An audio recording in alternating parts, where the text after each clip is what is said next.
Hey friends, and well, let me be honest, probably before this video is over, some of you will consider me as an enemy.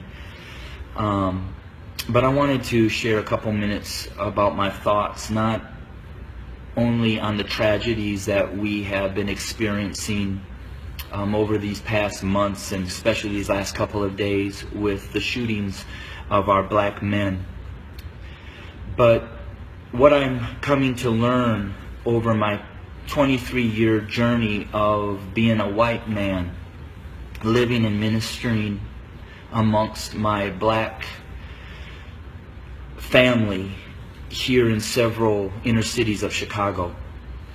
And I'm going to speak very black and white because, let's be honest, it's a black and white issue. I want to take you to the book of Exodus, chapter 1, and I wanted to share a little bit of what took place prior to the rise of Moses. When I read that, it talked about that the Pharaoh became concerned and very fearful that the Hebrew slaves were growing in number and in power.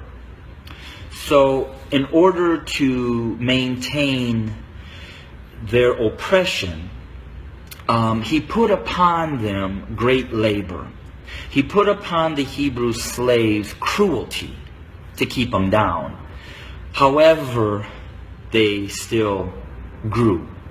And so he brought together some midwives, and he instructed them that when a Hebrew boy was born, kill him.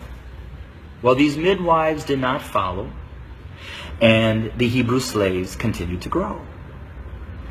Eventually, the Pharaoh became so hatred and towards those Hebrew slaves that he made a decree.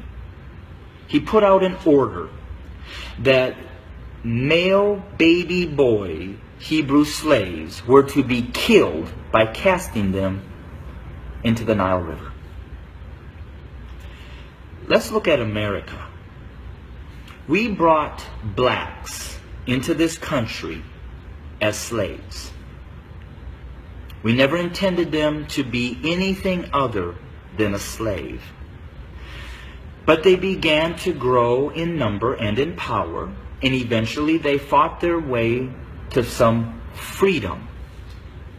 So we became even more cruel. And to keep our black Americans down, we lynched.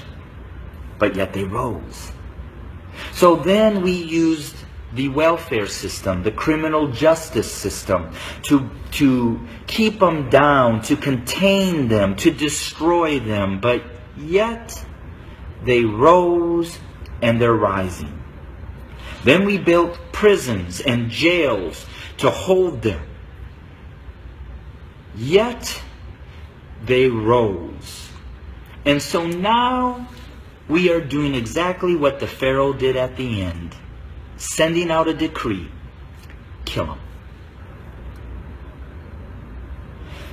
So until we admit that when we wrote this Constitution that all men are created equal, that we never intended to include our black brothers and sisters, our nation may end up facing exactly what the Egyptians faced when they refused to let God's people go. So I'm going to say this to my white fellow Americans, that the bloodshed that is on its way is not on the hands of our fellow black Americans, but is on our hands. We are the ones that are refusing to let God's people go. We are the ones that are refusing to acknowledge that we do not value our black brothers and sisters as equal individuals or equal Americans as us white men. And to my black brothers and sisters, the racial issues, as I've said, have been there from the very foundation. But why do we see it more? Because there's a shifting. See, us white men have been at the head since the foundation. But we've had a black president. And you know, we've done everything in our power to keep him from really changing things. Now we have another minority rising to the top, a white female. What does that say? Those of us who are white men who have been at the head are now starting to see and fear that we are going to become the tail. And we know what we've done to you.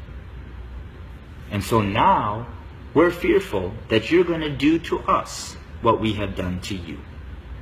But I will say this. I've lived in a black community for 23 years. I've never been treated the way that this country has treated my black Americans. So I call out my white Americans to say we better heed, repent, acknowledge, and change. Because if we don't, I just want to again say this. The bloodshed that we will experience is on our hands, not the hands of our fellow black Americans.